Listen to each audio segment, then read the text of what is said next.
ಪ್ರಿಯ ವೀಕ್ಷಕರೇ, ಸುತ್ತಮುತ್ತಲು ಯೂಟ್ಯೂಬ್ ಚಾನಲ್ಗೆ ನಿಮ್ಮೆಲ್ಲರಿಗೂ ಸ್ವಾಗತ ಸುಸ್ವಾಗತ. ಸ್ನೇಹಿತರೆ, ಈ ದೇಶದ ಬಗ್ಗೆ ಯೋಚಿಸಿದಾಗ ನಿಮ್ಮ ಮನಸ್ಸಿಗೆ ಏನು ಬರುತ್ತೆ? ದುಬಾರಿ ಕೈಗಡಿಯಾರಗಳು, ಚಾಕ್ಲೇಟ್, ಬ್ಯಾಂಕ್ಗಳು. ಈ ದೇಶ ಸತತವಾಗಿ ಹಲವು ವರ್ಷಗಳ ಕಾಲ ಜೀವನದ ಗುಣಮಟ್ಟದ ಪ್ರತಿಯೊಂದು ಪ್ರಮುಖ ರೇಟಿಂಗ್ನಲ್ಲಿ ಯಾವಾಗಲೂ ಮೇಲಕ್ಕೆ ಇರುತ್ತೆ. ನೆಸ್ಲೆ ಮತ್ತು ABB ಅಂತಹ ಹಲವಾರು ಬಹುರಾಷ್ಟ್ರೀಯ ಸಂಸ್ಥೆಗಳು ಈ ದೇಶದಲ್ಲೇ ಪ್ರಧಾನ ಕಚೇರಿಯನ್ನು ಹೊಂದಿರೋದು. UN ಕಚೇರಿ, ರೆಡ್ ಕ್ರಾಸ್, WTO, WHO ಈ ರೀತಿಯಾದ 200 ಅಂತಾರಾಷ್ಟ್ರೀಯ ಸಂಸ್ಥೆಗಳಿಗೆ ಈ ದೇಶ ನೆಲೆಯಾಗಿದೆ. ಇಲ್ಲಿನ ಜನರು ವಿಶ್ವದಲ್ಲೇ ಅತಿ ಹೆಚ್ಚು ಚಾಕ್ಲೇಟ್ ತಿಂತಾರೆ. ಈ ದೇಶವನ್ನು ಭೂಮಿಯ ಮೇಲಿನ ಸ್ವರ್ಗ ಎಂದು ಕರೆಯಲಾಗುತ್ತೆ. ಹಿಮದಿಂದ ಆವೃತವಾದ ಎತ್ತರದ ಬೆಟ್ಟಗಳು, ಹಸಿರು ಕಣಿವೆಗಳು, ನೀಲಿ ಸರೋವರಗಳು ಮತ್ತು ಸುಂದರವಾದ ಹಳ್ಳಿಗಳನ್ನು ಹೊಂದಿರುವ ಈ ದೇಶ ತನ್ನ ಸೌಂದರ್ಯಕ್ಕೆ ಮಾತ್ರವಲ್ಲದೆ ತನ್ನ ಸಂಪತ್ತು ಮತ್ತು ಸಮೃದ್ಧಿಗೂ ಕೂಡ ಹೆಸರುವಾಸಿಯಾಗಿದೆ. ಇಂದು ನಾವು ಪ್ರಪಂಚದ ಒಂದು ಅದ್ಭುತ ದೇಶ ಸ್ವಿಟ್ಜರ್ಲ್ಯಾಂಡ್ ಬಗ್ಗೆ ಮಾತಾಡೋಣ. ಅದಕ್ಕೂ ಮೊದಲು ನೀವು ನಮ್ಮ ಸುತ್ತಮುತ್ತಲು ಯೂಟ್ಯೂಬ್ ಚಾನಲ್ಗೆ ಸಬ್ಸ್ಕ್ರೈಬ್ ಆಗದೆ ಹೋದರೆ ಸಬ್ಸ್ಕ್ರೈಬ್ ಆಗಿ. ಈ ವಿಡಿಯೋ ನಿಮಗೆ ಇಷ್ಟ ಆದರೆ ಲೈಕ್ ಮತ್ತು ಶೇರ್ ಮಾಡೋದನ್ನು ಮರಿಬೇಡಿ. ಸ್ವಿಟ್ಜರ್ಲ್ಯಾಂಡ್ ಯುರೋಪಿನ ಮಧ್ಯದಲ್ಲಿದೆ.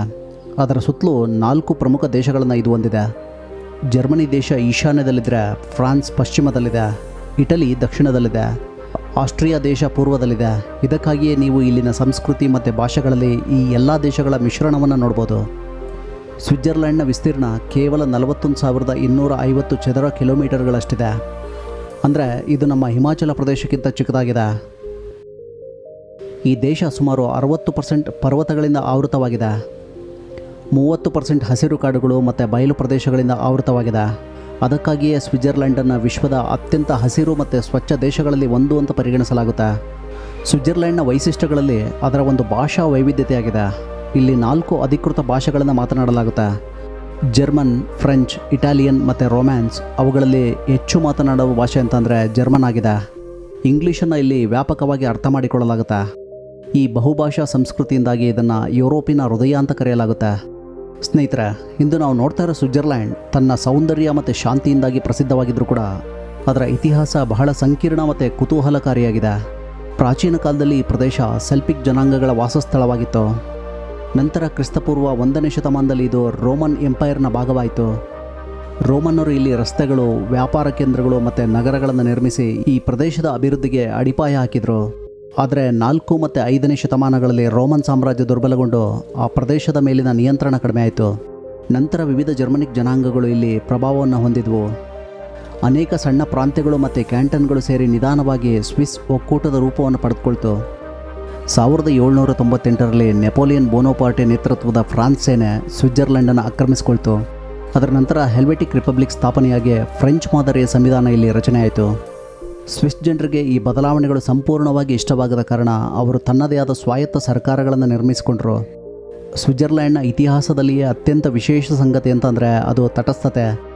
ಮೊದಲನೇ ಮತ್ತು ಎರಡನೇ 2 ಭೀಕರ ವಿಶ್ವಯುದ್ಧಗಳ ಸಮಯದಲ್ಲಿಯೂ ಕೂಡ ಈ ದೇಶ ಅಧಿಕೃತವಾಗಿ ತಟಸ್ಥವಾಗಿಯೇ ಉಳಿಯಿತು. ಯುದ್ಧದಿಂದ ಸುತ್ತುವರೆದಿದ್ದರೂ ಕೂಡ ಅದರ ಬಲವಾದ ರಕ್ಷಣಾ ವ್ಯವಸ್ಥೆ, ಪರ್ವತ ಪ್ರದೇಶಗಳ ಭೌಗೋಳಿಕ ರಕ್ಷಣಾತ್ಮಕತೆ, ರಾಜತಾಂತ್ರಿಕ ನೀತಿಗಳ ಕಾರಣದಿಂದ ಸ್ವಿಟ್ಜರ್ಲ್ಯಾಂಡ್ ಮೇಲೆ ಯಾರೂ ಕೂಡ ದಾಳಿ ಮಾಡಲಿಕ್ಕಾಗಲಿಲ್ಲ. ಇದೇ ಕಾರಣಕ್ಕಾಗಿ ಈ ದೇಶವನ್ನು ವಿಶ್ವದ ಅತ್ಯಂತ ಸುರಕ್ಷಿತ ಮತ್ತು ಸ್ಥಿರ ದೇಶಗಳಲ್ಲಿ ಒಂದಾಗಿ ಪರಿಗಣಿಸಲಾಗಿದೆ. ಇಂದಿನ ಅಂದಾಜಿನ ಪ್ರಕಾರ ಸ್ವಿಟ್ಜರ್ಲ್ಯಾಂಡ್ ಸುಮಾರು 8.9 ಮಿಲಿಯನ್ ಜನಸಂಖ್ಯೆಯನ್ನು ಹೊಂದಿದೆ. ಈ ದೇಶದಲ್ಲಿ ಜನಸಂಖ್ಯೆ ಕಡಿಮೆ ಇದ್ದರೂ ಕೂಡ ಇದು ಜಗತ್ತಿನ ಅತ್ಯಂತ ಅಭಿವೃದ್ಧಿ ಹೊಂದಿದ ಮತ್ತು ಜನಸಾಂದ್ರತೆಯನ್ನು ಹೊಂದಿದ ರಾಷ್ಟ್ರಗಳಲ್ಲಿ ಒಂದಾಗಿದೆ. ಈ ದೇಶದ ಅತ್ಯಂತ ಆಕರ್ಷಕ ಲಕ್ಷಣಗಳಲ್ಲಿ ಒಂದು ಅಂತಂದರೆ ಅದು ಸ್ವಿಟ್ಜರ್ಲ್ಯಾಂಡ್ನ ಧ್ವಜ. ಈ ದೇಶದ ರಾಷ್ಟ್ರೀಯ ಧ್ವಜದ ವೈಶಿಷ್ಟ್ಯತೆ ಏನಂದರೆ ಇದು ರೆಕ್ಟ್ಯಾಂಗಲ್ ಬದಲು ಸ್ಕ್ವೈರ್ ಆಕಾರದಲ್ಲಿರುತ್ತೆ. ಇಂತಹ ವಿನ್ಯಾಸವನ್ನು ಹೊಂದಿರುವ ಮತ್ತೊಂದು ದೇಶ ಅಂತಂದರೆ ಅದು ವ್ಯಾಟಿಕನ್ ಸಿಟಿ ಮಾತ್ರ. ಧ್ವಜದ ಮಧ್ಯದಲ್ಲಿ ಪ್ಲಸ್ ಚಿಹ್ನೆಯನ್ನು ಹೊಂದಿರುವ ಈ ದೇಶ ಶಾಂತಿ, ಏಕತೆ ಮತ್ತು ಸ್ವಿಟ್ಜರ್ಲ್ಯಾಂಡ್ನ ಇತಿಹಾಸದ ಸಾಂಸ್ಕೃತಿಕ ಗುರುತನ್ನು ಪ್ರತಿಬಿಂಬಿಸುತ್ತೆ. ವಿಶ್ವದ ಬಹುತೇಕ ಎಲ್ಲ ದೇಶಗಳ ಧ್ವಜಗಳು ಒಂದೇ ರೀತಿಯ ಆಕಾರದಲ್ಲಿರ್ತವೆ. ಆದರೆ ಈ ದೇಶ ಮಾತ್ರ ನಿಯಮವನ್ನೇ ಬದಲಾಯಿಸಿಕೊಂಡಿದೆ. ಸ್ವಿಟ್ಜರ್ಲ್ಯಾಂಡ್ ಒಂದು ಫೆಡರಲ್ ಪ್ರಜಾಪ್ರಭುತ್ವ ರಾಷ್ಟ್ರ ಆಗಿದ್ದು ಇದು 26 ಕ್ಯಾಂಟನ್ಗಳು ಅಂದರೆ ಪ್ರಾಂತ್ಯಗಳನ್ನು ಒಳಗೊಂಡ ಒಂದು ದೇಶ ಆಗಿದೆ. ಇದರ ಆಡಳಿತ ಕೇಂದ್ರ ಬೆರ್ನ್ ಸಿಟಿಯಾಗಿದೆ. ಈ ದೇಶದ ಆರ್ಥಿಕತೆ ಸುಮಾರು 900 ಬಿಲಿಯನ್ ಅಮೆರಿಕನ್ ಡಾಲರ್ಗಳಿಗೆ ಸಮೀಪದಲ್ಲಿದೆ. ಇದು ವಿಶ್ವದ ಅತ್ಯಂತ ಬಲಿಷ್ಠ ಮತ್ತು ಸ್ಥಿರ ಆರ್ಥಿಕತೆಗಳಲ್ಲೇ ಒಂದಾಗಿದೆ. ಇದರ ತಲಾದಾಯ ಸುಮಾರು $95,000 ಇದು ಭಾರತೀಯ ಕರೆನ್ಸಿಯಲ್ಲಿ ಸುಮಾರು 79ರಿಂದ 80 ಲಕ್ಷಗಳಷ್ಟಾಗುತ್ತೆ. ಇದೇ ಕಾರಣಕ್ಕೆ ಸ್ವಿಟ್ಜರ್ಲ್ಯಾಂಡನ್ನು ವಿಶ್ವದ ಅತ್ಯಂತ ಶ್ರೀಮಂತ ಮತ್ತು ಉನ್ನತ ಜೀವನ ಮಟ್ಟವನ್ನು ಹೊಂದಿರುವ ರಾಷ್ಟ್ರಗಳಲ್ಲಿ ಒಂದು ಅಂತ ಪರಿಗಣಿಸಲಾಗುತ್ತೆ. ಔಷಧ, ಇಂಜಿನಿಯರಿಂಗ್, ಫೈನಾನ್ಸ್, ತಂತ್ರಜ್ಞಾನ ಮತ್ತು ವಿಜ್ಞಾನ ಕ್ಷೇತ್ರದಲ್ಲೇ ಸ್ವಿಸ್ ಕಂಪನಿಗಳು ಜಾಗತಿಕ ಮಟ್ಟದಲ್ಲೇ ದೊಡ್ಡ ಪ್ರಭಾವವನ್ನು ಬೀರಿದವೆ. ಸ್ವಿಟ್ಜರ್ಲ್ಯಾಂಡ್ನ ಬ್ಯಾಂಕಿಂಗ್ ವ್ಯವಸ್ಥೆ ವಿಶ್ವಪ್ರಸಿದ್ಧವಾಗಿದೆ. ಇಲ್ಲಿರುವ ಬ್ಯಾಂಕುಗಳು ಭದ್ರತೆ, ಗೌಪ್ಯತೆ ಮತ್ತು ಸ್ಥಿರತೆಗಾಗಿ ಪ್ರಸಿದ್ಧಿಯಾಗಿವೆ. ಜಾಗತಿಕ ಹಣಕಾಸು ವ್ಯವಸ್ಥೆಯಲ್ಲಿ ಸ್ವಿಸ್ ಬ್ಯಾಂಕ್ಗಳ ಪಾತ್ರ ಬಹಳ ಮಹತ್ವದ್ದಾಗಿದೆ.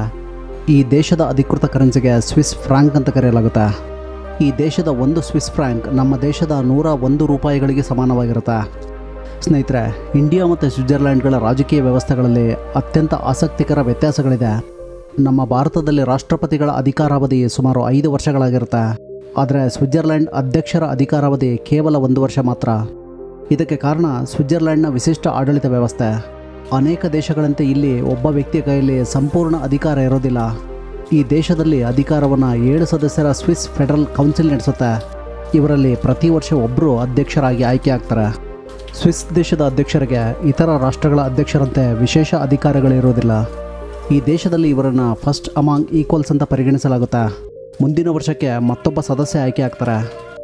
ಈ ದೇಶದಲ್ಲಿರೋ ಈ ರೊಟೇಷನ್ ಸಿಸ್ಟಮ್ನಿಂದಾಗಿ ಅಧಿಕಾರ ಅನ್ನೋದು ಕೇವಲ ಒಬ್ಬ ವ್ಯಕ್ತಿಯ ಬಳಿ ಕೇಂದ್ರೀಕರಿಸದೆ ಅದು ಪ್ರಜಾಪ್ರಭುತ್ವವನ್ನು ಬ್ಯಾಲೆನ್ಸ್ ಮಾಡುತ್ತೆ. ಇದೇ ಕಾರಣಕ್ಕೆ ಸ್ವಿಟ್ಜರ್ಲ್ಯಾಂಡ್ನ ರಾಜಕೀಯ ವ್ಯವಸ್ಥೆಯನ್ನು ವಿಶ್ವದಲ್ಲೇ ಅತ್ಯಂತ ಸ್ಥಿರ ಮತ್ತು ವಿಶಿಷ್ಟ ವ್ಯವಸ್ಥೆಗಳಲ್ಲಿ ಒಂದು ಅಂತ ಪರಿಗಣಿಸಲಾಗುತ್ತೆ. ಸ್ವಿಟ್ಜರ್ಲ್ಯಾಂಡ್ ದೇಶ 1815ರಿಂದ ಯಾವುದೇ ಯುದ್ಧದಲ್ಲಿ ಭಾಗಿಯಾಗಿಲ್ಲ ಅಂದರೆ ನಿಮಗೆ ಆಶ್ಚರ್ಯ ಅನಿಸುತ್ತೆ. ಇತರ ಯುರೋಪಿಯನ್ ರಾಷ್ಟ್ರಗಳು ಯುದ್ಧದಲ್ಲಿ ತೊಡಗಿಕೊಂಡಿದ್ದ ಸಮಯದಲ್ಲೂ ಕೂಡ ಸ್ವಿಟ್ಜರ್ಲ್ಯಾಂಡ್ ಬಹುತೇಕ ಯುದ್ಧದಿಂದ ದೂರ ಇತ್ತು. ಮೊದಲನೇ ಮತ್ತು ಎರಡನೇ ವಿಶ್ವ ಯುದ್ಧದ ಸಮಯದಲ್ಲಿ ಯುರೋಪಿನ ಅನೇಕ ನಗರಗಳು ಭಾರೀ ನಾಶವನ್ನು ಅನುಭವಿಸಿದ್ವು. ಆದರೆ ಸ್ವಿಟ್ಜರ್ಲ್ಯಾಂಡ್ ಯುದ್ಧದಲ್ಲಿ ನೇರವಾಗಿ ಭಾಗವಹಿಸಿದ ಕಾರಣ ಅದರ ನಗರಗಳು ಮತ್ತು ಮೂಲಸೌಕರ್ಯ ಬಹುತೇಕ ಸುರಕ್ಷಿತವಾಗಿ ಉಳ್ಕೊಂಡಿದ್ವು. ಇದರ ಪರಿಣಾಮ ಏನಾಗುತ್ತೆ ಅಂದರೆ, ಯುದ್ಧದ ಸಮಯದಲ್ಲಿ ಅನೇಕ ಶ್ರೀಮಂತರು ಮತ್ತು ಉದ್ಯಮಿಗಳು ತಮ್ಮ ಹಣ ಮತ್ತು ಆಸ್ತಿಗಳಿಗೆ ಇದು ಸುರಕ್ಷಿತ ಸ್ಥಳ ಅಂತ ಪರಿಗಣಿಸಿ ಸ್ವಿಟ್ಜರ್ಲ್ಯಾಂಡ್ಗೆ ಎಲ್ಲ ಹಣವನ್ನು ವರ್ಗಾವಣೆ ಮಾಡಿದರು. ವಿಶೇಷವಾಗಿ ಸ್ವಿಸ್ ಬ್ಯಾಂಕ್ಗಳು ಗೌಪ್ಯತೆ, ಭದ್ರತೆ ಮತ್ತು ರಾಜಕೀಯ ಸ್ಥಿರತೆಯ ಕಾರಣದಿಂದ ವಿಶ್ವದ ಅತ್ಯಂತ ವಿಶ್ವಾಸಾರ್ಹ ಬ್ಯಾಂಕಿಂಗ್ ಕೇಂದ್ರಗಳಾಗಿ ಬೆಳೆಯತೊಡಗಿದ್ವು. ಈ ಕಾರಣಕ್ಕಾಗಿ ಸ್ವಿಟ್ಜರ್ಲ್ಯಾಂಡ್ ಸುರಕ್ಷಿತ ಆರ್ಥಿಕ ಆಶ್ರಯ ಎಂಬ ಹೆಗ್ಗಳಿಕೆಯನ್ನು ಪಡೆದುಕೊಳ್ತು. ಸ್ನೇಹಿತರೆ, ನಮ್ಮ ದೇಶದ ಮಾಜಿ ರಾಷ್ಟ್ರಪತಿ ಮಹಾನ್ ವಿಜ್ಞಾನಿ APJ ಅಬ್ದುಲ್ ಕಲಾಂ ಅವರು 2006ರ ಮೇ 26ರಂದು ಸ್ವಿಟ್ಜರ್ಲ್ಯಾಂಡ್ಗೆ ಭೇಟಿ ನೀಡಿದರು. ಅವರ ವಿಜ್ಞಾನ ಕ್ಷೇತ್ರದ ಅಪಾರ ಕೊಡುಗೆ ಮತ್ತು ಪ್ರೇರಣಾದಾಯಕ ವ್ಯಕ್ತಿತ್ವಕ್ಕೆ ಗೌರವ ಸೂಚಿಸುವ ಸಲುವಾಗಿ ಸ್ವಿಟ್ಜರ್ಲ್ಯಾಂಡ್ ಸರ್ಕಾರ ಆ ದಿನವನ್ನು ಸೈನ್ಸ್ ಡೇ ಅಂತ ಘೋಷಿಸಿತು.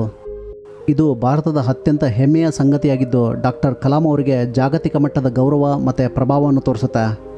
ವಿಜ್ಞಾನ, ಶಿಕ್ಷಣ ಮತ್ತು ಯುವಕರ ಪ್ರೇರಣೆಯ ಕ್ಷೇತ್ರದಲ್ಲಿ ಅವರ ಸಾಧನೆಗಳು ವಿಶ್ವದ ಅನೇಕ ದೇಶಗಳಿಗೆ ಮಾದರಿಯಾಗಿವೆ. ಸ್ನೇಹಿತರೆ, ಸ್ವಿಟ್ಜರ್ಲ್ಯಾಂಡ್ ತನ್ನ ಅದ್ಭುತ ಪ್ರಕೃತಿ ಸೌಂದರ್ಯಕ್ಕಷ್ಟೇ ಅಲ್ಲ, ವಿಶ್ವಪ್ರಸಿದ್ಧ ಚಾಕ್ಲೇಟ್ಗಳಿಗೂ ಕೂಡ ಪ್ರಸಿದ್ಧಿಯಾಗಿದೆ.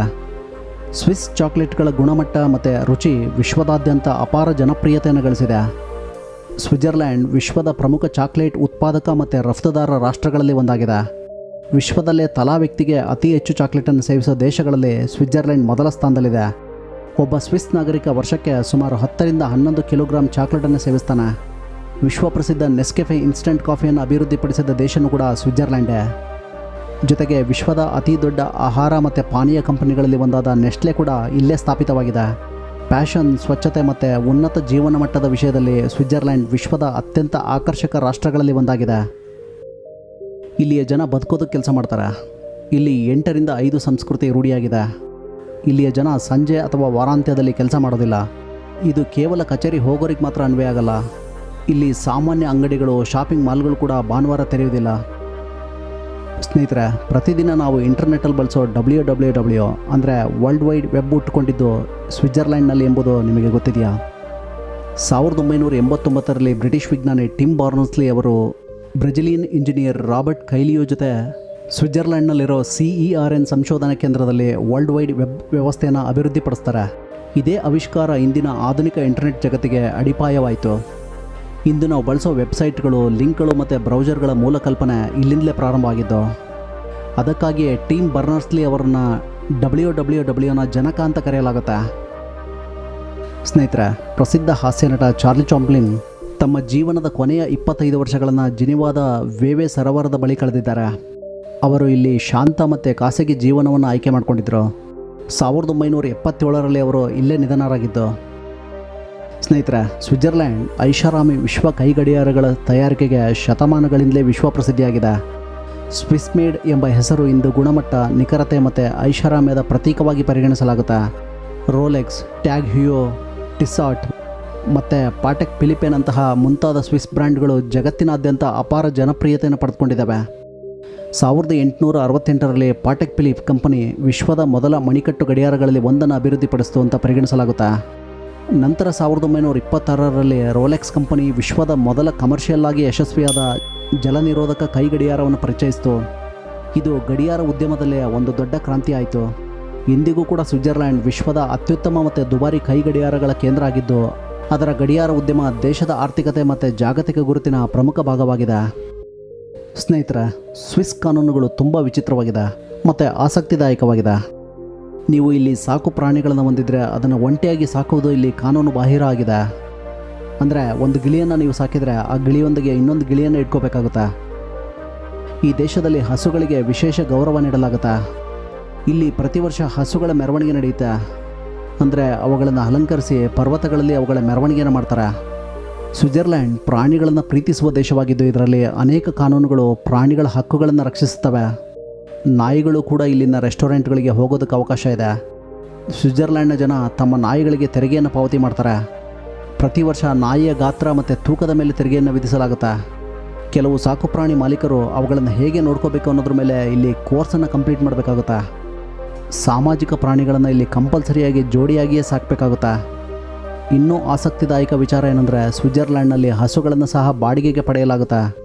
ಅದರ ಹಾಲು ಮತ್ತು ಬೆಣ್ಣೆಯನ್ನು ಮಾತ್ರ ಹಸುವನ್ನು ಬಾಡಿಗೆ ಪಡೆದವರು ಬಳಸ್ಕೋಬೋದಾಗಿದೆ. ಸ್ನೇಹಿತರೆ, 1990ರ ದಶಕದ ಬಾಲಿವುಡ್ ಸಿನಿಮಾಗಳು ಸ್ವಿಟ್ಜರ್ಲ್ಯಾಂಡ್ನ ಅದ್ಭುತ ಸೌಂದರ್ಯವನ್ನು ಭಾರತೀಯ ಪ್ರೇಕ್ಷಕರಿಗೆ ಇನ್ನಷ್ಟು ಹತ್ತಿರ ಮಾಡಿದ್ವು. ದಿಲ್ವಾಲೆ ದುಲ್ಹನಿಯಾ ಲೇ ಜಾಯೆಂಗೆ, ಚಾಂದಿನಿ ಮತ್ತು ಇನ್ನೂ ಮುಂತಾದ ಪ್ರೇಮಕಥಾ ಸಿನಿಮಾಗಳಲ್ಲಿ ಕಾಣಿಸಿಕೊಂಡ ಹಿಮಪರ್ವತಗಳು, ಹಸಿರು ಕಣಿವೆಗಳು ಮತ್ತು ಸುಂದರ ರೈಲು ಮಾರ್ಗಗಳು ಸ್ವಿಟ್ಜರ್ಲ್ಯಾಂಡನ್ನು ಭಾರತೀಯ ಕನಸಿನ ಪ್ರವಾಸಿ ತಾಣವನ್ನಾಗಿ ಮಾಡಿವೆ. ವಿಶೇಷವಾಗಿ ಪ್ರಸಿದ್ಧ ನಿರ್ದೇಶಕ ಯಶ್ ಚೋಪ್ರಾ ಅವರ ಸಿನಿಮಾಗಳು ಸ್ವಿಟ್ಜರ್ಲ್ಯಾಂಡನ್ನು ಪ್ರೇಮದ ದೇಶ ಎಂಬ ರೀತಿಯಲ್ಲಿ ಜನಪ್ರಿಯಗೊಳಿಸಿವೆ. ಅವರ ಕೊಡುಗೆಯನ್ನು ಗೌರವಿಸಿ ಸ್ವಿಟ್ಜರ್ಲ್ಯಾಂಡ್ನ ಇಂಟರ್ಲೇಕನ್ ನಗರದಲ್ಲಿ ಯಶ್ ಚೋಪ್ರಾ ಅವರ ಪ್ರತಿಮೆಯನ್ನು ಸ್ಥಾಪಿಸಲಾಗಿದೆ. ಅವರ ಸಿನಿಮಾದ ಪರಿಣಾಮವಾಗಿ ಸಾವಿರಾರು ಭಾರತೀಯ ಪ್ರವಾಸಿಗರು ಇಂದಿಗೂ ಕೂಡ ಸ್ವಿಟ್ಜರ್ಲ್ಯಾಂಡ್ಗೆ ಭೇಟಿ ನೀಡ್ತಾರೆ. ಸ್ನೇಹಿತರೆ, ಸ್ವಿಟ್ಜರ್ಲ್ಯಾಂಡ್ನ ಹವಾಮಾನ ತುಂಬ ತಂಪಾಗಿರೋದಿಲ್ಲ ಅಥವಾ ತುಂಬ ಬಿಸಿಯಾಗಿರೋದಿಲ್ಲ. ಇಲ್ಲಿನ ಹವಾಮಾನ ಯಾವಾಗಲೂ ಆಹ್ಲಾದಕರವಾಗಿರುತ್ತೆ. ಯುರೋಪಿನ ಅತಿ ಎತ್ತರದ ಶಿಖರಗಳು ಸ್ವಿಟ್ಜರ್ಲ್ಯಾಂಡ್ನಲ್ಲಿವೆ. ಸುಮಾರು 48 ಶಿಖರಗಳು ಈ ದೇಶದಲ್ಲಿದೆ. ಅವುಗಳ ಎತ್ತರ ಸರಾಸರಿ 4000 ಮೀಟರ್ಗಳಾಗಿವೆ. ಈ ಕಾರಣದಿಂದಾಗಿ ಈ ದೇಶ ತುಂಬ ಸುಂದರವಾಗಿ ಕಾಣಿಸುತ್ತೆ. ಸ್ನೇಹಿತರೆ, ಇಲ್ಲಿನ ಜುರಿಚ್ ನಗರ ಸ್ವಿಟ್ಜರ್ಲ್ಯಾಂಡ್ನ ಅತಿ ದೊಡ್ಡ ನಗರ ಆಗಿದ್ದು, ಸಂಸ್ಕೃತಿ, ಹಣಕಾಸು ಮತ್ತು ನವೀನತೆಯ ಅದ್ಭುತ ಸಂಯೋಜನೆಯಾಗಿ ಗುರುತಿಸಿಕೊಂಡಿದೆ. ಇಲ್ಲಿ ಪ್ರಾಚೀನ ಇತಿಹಾಸ, ಆಧುನಿಕ ಜೀವನ ಶೈಲಿ ಒಂದೇ ಸಮಯದಲ್ಲಿ ಕಾಣಿಸ್ಕೊಳ್ಳುತ್ತೆ. ಹಳೆಯ ಪಟ್ಟಣದ ಕಲ್ಲು ಮಣ್ಣಿನ ಬೀದಿಗಳು ಮತ್ತು ಶತಮಾನದ ಹಳೆಯ ಕಟ್ಟಡಗಳು ಈ ನಗರದ ಶ್ರೀಮಂತ ಇತಿಹಾಸವನ್ನು ನೆನಪಿಸ್ತವೆ. ಮತ್ತೊಂದೆಡೆ ಆಧುನಿಕ ಹಣಕಾಸು ಕೇಂದ್ರಗಳು ಮತ್ತು ತಂತ್ರಜ್ಞಾನ ಸಂಸ್ಥೆಗಳು ಜುರಿಚನ್ನು ಭವಿಷ್ಯದ ನಗರವಾಗಿ ರೂಪಿಸಿವೆ. ಜೂರಿಚ್ ಸಿಟಿ ಕಲಾ ಮತ್ತು ಸಂಸ್ಕೃತಿಯ ಪ್ರಮುಖ ಕೇಂದ್ರವಾಗಿದೆ. ಇಲ್ಲಿ 100ಕ್ಕೂ ಹೆಚ್ಚು ಗ್ಯಾಲರಿಗಳು, ವಸ್ತು ಸಂಗ್ರಹಾಲಯಗಳು ಮತ್ತು ಕಲಾ ಪ್ರದರ್ಶನ ಕೇಂದ್ರಗಳಿದ್ದು, ಜಗತ್ತಿನ ವಿವಿಧ ಭಾಗಗಳಿಂದ ಬಂದ ಕಲಾಪ್ರಿಯರನ್ನು ಇದು ಆಕರ್ಷಿಸುತ್ತೆ. ಇದು ಸ್ವಿಸ್ನ ಆಲ್ಪ್ಸ್ಗೆ ಒಂದು ಪ್ರಮುಖ ದ್ವಾರ ಅಂತ ಅನ್ಸ್ಕೊಳುತ್ತೆ. ಇಲ್ಲಿನ ಅತ್ಯುತ್ತಮ ರೆಸ್ಟೋರೆಂಟ್ಗಳು, ಕೆಫೆಗಳು, ಚೈತನ್ಯಭರಿತ ರಾತ್ರಿ ಜೀವನದಿಂದ ಈ ನಗರ ಯುರೋಪಿನ ಪ್ರಮುಖ ನಗರಗಳಿಗೆ ಸ್ಪರ್ಧೆಯನ್ನು ಒಡ್ಡುತ್ತೆ. ಸ್ನೇಹಿತರೆ, ಈ ದೇಶದಲ್ಲಿರೋ ಬರ್ನ್ ಸಿಟಿ ಈ ದೇಶದ ಆಡಳಿತ ಕೇಂದ್ರವಾಗಿದೆ. ಬರ್ನ್ ಸಿಟಿನಲ್ಲಿರೋ ಕಲ್ಲು ಮಣ್ಣಿನ ಬೀದಿಗಳು, ಹಳೆಯ ಕಟ್ಟಡಗಳು ಮತ್ತು ಉದ್ದವಾದ ಮುಚ್ಚಿದ ಆರ್ಕೇಡ್ ಮಾರ್ಗಗಳು ನಗರಕ್ಕೆ ವಿಶಿಷ್ಟ ಸೌಂದರ್ಯವನ್ನು ನೀಡ್ತವೆ. ಈ ನಗರದಲ್ಲಿ ಅತ್ಯಂತ ಪ್ರಸಿದ್ಧ ಸಂಕೇತ ಅಂತಂದರೆ ಅದು ಝೈಟ್ಲೋಗ್. ಇದು 13ನೇ ಶತಮಾನದ ಖಗೋಳ ಗಡಿಯಾರ ಗೋಪುರವಾಗಿದೆ. ಇದರ ಯಾಂತ್ರಿಕ ವಿನ್ಯಾಸ ಮತ್ತು ಪ್ರತಿ ಗಂಟೆಗೆ ಅದು ಚಲಿಸುವ ಅನಿಮೇಟೆಡ್ ಪ್ರತಿಮೆಗಳು ಪ್ರವಾಸಿಗರನ್ನ ವಿಶೇಷವಾಗಿ ಆಕರ್ಷಿಸ್ತವೆ. ನಗರದ ಮಧ್ಯಭಾಗದಿಂದ ಹರಿಯುವ ಆರೆ ರಿವರ್ ಬರ್ನ್ಗೆ ಇನ್ನಷ್ಟು ಸೌಂದರ್ಯವನ್ನು ನೀಡುತ್ತೆ. ಇದರ ನೀಲಿ ನೀರು ಮತ್ತು ನದಿ ತೀರದ ಹಸಿರು ಪ್ರದೇಶಗಳು ವಿಶ್ರಾಂತಿ ಮತ್ತು ಪ್ರಕೃತಿ ಸೌಂದರ್ಯವನ್ನು ಅನುಭವಿಸುವುದಕ್ಕೆ ಅದ್ಭುತ ಸ್ಥಳವಾಗಿದೆ. ಸ್ನೇಹಿತರೆ, ಸ್ವಿಟ್ಜರ್ಲ್ಯಾಂಡ್ನ ರೈಲ್ವೆ ವ್ಯವಸ್ಥೆ ವಿಶ್ವದಲ್ಲೇ ಅತ್ಯುತ್ತಮ ಮತ್ತು ಅತ್ಯಂತ ಸುಂದರ ಸಾರ್ವಜನಿಕ ಸಾರಿಗೆ ಜಾಲಗಳಲ್ಲಿ ಒಂದು ಅಂತ ಪರಿಗಣಿಸಲಾಗುತ್ತೆ. ಹಿಮಾವೃತ ಪರ್ವತಗಳು, ಆಳವಾದ ಕಣಿವೆಗಳು ಮತ್ತು ನೀಲಿ ಸರೋವರಗಳ ನಡುವೆ ಸಾಗೋ ಸ್ವಿಸ್ ರೈಲು ಪ್ರಯಾಣ ಅನೇಕ ಜನರಿಗೆ ಸ್ವರ್ಗದ ಪ್ರಯಾಣದ ಅನುಭವವನ್ನು ನೀಡುತ್ತೆ. ಸ್ವಿಟ್ಜರ್ಲ್ಯಾಂಡ್ನ ರೈಲ್ವೆ ಜಾಲದ ದೊಡ್ಡ ಭಾಗ ಪರ್ವತ ಪ್ರದೇಶಗಳ ಮೂಲಕ ಸಾಗುತ್ತೆ. ಅನೇಕ ಹಳಿಗಳು, ಸೇತುವೆಗಳು, ಸುರಂಗಗಳು ಮತ್ತು ಆಲ್ಪ್ಸ್ ಪರ್ವತಗಳ ನಡುವೆ ನಿರ್ಮಿಸಲ್ಪಟ್ಟಿದ್ದು, ಇದು ಇಂಜಿನಿಯರಿಂಗ್ನ ಅದ್ಭುತ ಉದಾಹರಣೆಯಾಗಿದೆ. ರೈಲು ಪ್ರಯಾಣದ ಬಳಕೆಯಲ್ಲಿ ಸ್ವಿಟ್ಜರ್ಲ್ಯಾಂಡ್ ವಿಶ್ವದ ಅಗ್ರ ರಾಷ್ಟ್ರಗಳಲ್ಲಿ ಒಂದಾಗಿದೆ. ಇಲ್ಲಿನ ಜನ ದಿನನಿತ್ಯದ ಜೀವನದಲ್ಲಿ ರೈಲನ್ನು ಹೆಚ್ಚಾಗಿ ಬಳಸ್ತಾರೆ. ಸ್ವಿಟ್ಜರ್ಲೆಂಡ್ನಲ್ಲಿರೋ ಜಂಗ್ ಪ್ರಜೋಚ್ ರೈಲ್ವೆ ಸ್ಟೇಷನ್ ಯುರೋಪಿನ ಅತ್ಯಂತ ಎತ್ತರದ ರೈಲು ನಿಲ್ದಾಣಗಳಲ್ಲೇ ಒಂದಾಗಿದೆ. ಇದು ಸುಮಾರು 3454 ಮೀಟರ್ ಎತ್ತರದಲ್ಲಿದ್ದು ಇದು ಟಾಪ್ ಆಫ್ ಯುರೋಪ್ ಎಂದು ಪ್ರಸಿದ್ಧವಾಗಿದೆ. ಇಲ್ಲಿನ ಗ್ಲೇಷಿಯರ್ ಮತ್ತು ಬೆರ್ನಿನ ಎಕ್ಸ್ಪ್ರೆಸ್ ವಿಶ್ವಪ್ರಸಿದ್ಧ ದೃಶ್ಯಮಯ ರೈಲುಗಳಾಗಿದ್ದಾವೆ. ಇವು ವೇಗಕ್ಕಿಂತ ಪ್ರಯಾಣದ ಸೌಂದರ್ಯಕ್ಕೆ ಹೆಚ್ಚು ಮಹತ್ವವನ್ನು ನೀಡೋದ್ರಿಂದ ಅವುಗಳನ್ನು ಪ್ರೀತಿಯಿಂದ ವಿಶ್ವದ ಅತ್ಯಂತ ನಿಧಾನವಾದ ಎಕ್ಸ್ಪ್ರೆಸ್ ರೈಲುಗಳು ಎಂದು ಕರೆಯಲಾಗುತ್ತೆ. ಇಲ್ಲಿನ ರೈಲು ಪ್ರಯಾಣ ಕೇವಲ ಸಾರಿಗೆ ಮಾತ್ರ ಅಲ್ಲ, ಒಂದು ಅದ್ಭುತ ಅನುಭವವಾಗಿದೆ. ಈ ದೇಶದ ಇನ್ನೊಂದು ನಗರ ಜಿನೇವಾವನ್ನು ಶಾಂತಿಯ ನಗರ ಎಂದು ಕರೆಯಲಾಗುತ್ತೆ. ಕಾರಣ ಇಲ್ಲಿ ಯುನೈಟೆಡ್ ನೇಷನ್ಸ್ ಪ್ರಮುಖ ಯುರೋಪಿಯನ್ ಕೇಂದ್ರ ಸೇರಿದಂತೆ ಅನೇಕ ಅಂತಾರಾಷ್ಟ್ರೀಯ ಸಂಸ್ಥೆಗಳಿಗೆ ಇದು ನೆಲೆಯಾಗಿದೆ. ಜೊತೆಗೆ international committee of the red cross ಸಂಸ್ಥೆಯ ಮುಖ್ಯ ಕಚೇರಿಯೂ ಕೂಡ ಇಲ್ಲಿಯೇ ಇದೆ. ಸುಂದರ ಲೇಕ್ ಜಿನೇವಾ ಸರೋವರದ ತೀರದಲ್ಲಿರೋ ಈ ನಗರ ಆಲ್ಪ್ಸ್ ಮತ್ತು ಜೂರಾ ಪರ್ವತ ಶ್ರೇಣಿಗಳ ಅದ್ಭುತ ದೃಶ್ಯಗಳಿಂದ ಸುತ್ತುವರೆದಿದೆ. ಪ್ರಕೃತಿಯ ಸೌಂದರ್ಯ, ಅಂತಾರಾಷ್ಟ್ರೀಯ ವಾತಾವರಣದ ಈ ಸಂಯೋಜನೆ ಜಿನೇವಾವನ್ನು ವಿಶ್ವದ ಅತ್ಯಂತ ವಿಶಿಷ್ಟ ನಗರಗಳಲ್ಲಿ ಒಂದಾಗಿ ಮಾಡುತ್ತೆ. ಈ ನಗರದ ಅತ್ಯಂತ ಪ್ರಸಿದ್ಧ ಸಂಕೇತಗಳಲ್ಲಿ ಒಂದು ಅಂದರೆ ಅದು ಜಡ್ಡಿಯು. ಸರೋವರದ ಮಧ್ಯಭಾಗದಿಂದ ಆಕಾಶದತ್ತ ಎತ್ತರಕ್ಕೆ ನೀರನ್ನು ಎಸೆಯೋ ಭವ್ಯ ಕಾರಂಜಿ ಇದು ಜಿನೇವಾದ ಲ್ಯಾಂಡ್ಮಾರ್ಕ್ ಆಗಿದೆ. ಸ್ನೇಹಿತರೆ, ಸ್ವಿಟ್ಜರ್ಲ್ಯಾಂಡ್ ಕೇವಲ ಹಿಮಪರ್ವತಗಳು, ಚಾಕ್ಲೇಟ್ ಮತ್ತು ಐಷಾರಾಮಿ ಗಡಿಯಾರಗಳ ದೇಶವಲ್ಲ. ಇದು ಶಾಂತಿ, ತಟಸ್ಥತೆ, ನವೀನತೆ, ಪ್ರಕೃತಿ ಸೌಂದರ್ಯ ಮತ್ತು ಉನ್ನತ ಜೀವನ ಮಟ್ಟದ ಅದ್ಭುತ ಸಂಯೋಜನೆಯಾಗಿದೆ. ಆಲ್ಪ್ಸ್ ಪರ್ವತಗಳಿಂದ ಹಿಡಿದು ವಿಶ್ವದ ಅತ್ಯಂತ ನಿಖರ ರೈಲುಗಳವರೆಗೆ, ಜಾಗತಿಕ ಬ್ಯಾಂಕಿಂಗ್ ಕೇಂದ್ರಗಳಿಂದ ಹಿಡಿದು ಸುಂದರ ಹಳ್ಳಿಗಳವರೆಗೆ ಸ್ವಿಟ್ಜರ್ಲ್ಯಾಂಡ್ ಪ್ರತಿಯೊಂದು ಹೆಜ್ಜೆಯಲ್ಲಿಯೂ ಕೂಡ ಆಶ್ಚರ್ಯಗೊಳಿಸುವ ದೇಶವಾಗಿದೆ. ಬಹುಶಃ ಅದಕ್ಕೆ ಈ ಸಣ್ಣ ದೇಶವನ್ನು ಜಗತ್ತಿನ ಅತ್ಯಂತ ಅಭಿವೃದ್ಧಿಯಾದ, ಸುರಕ್ಷಿತ ಮತ್ತು ಸುಂದರ ರಾಷ್ಟ್ರಗಳಲ್ಲಿ ಒಂದೆಂದು ಪರಿಗಣಿಸಲಾಗಿದೆ. ಈ ವಿಡಿಯೋ ನಿಮಗೆ ಇಷ್ಟವಾದರೆ ಲೈಕ್ ಮತ್ತು ಶೇರ್ ಮಾಡೋದನ್ನು ಮರಿಬೇಡಿ. ಇನ್ನಷ್ಟು ರೋಚಕ ಡಾಕ್ಯುಮೆಂಟ್ರಿಗಳಿಗಾಗಿ ಸುತ್ತಮುತ್ತಲ ಯೂಟ್ಯೂಬ್ ಚಾನಲ್ಗೆ ಸಬ್ಸ್ಕ್ರೈಬ್ ಆಗೋದನ್ನು ಮರಿಬೇಡಿ. ವೀಕ್ಷಿಸಿದ್ದಕ್ಕಾಗಿ ಧನ್ಯವಾದಗಳು. Take care.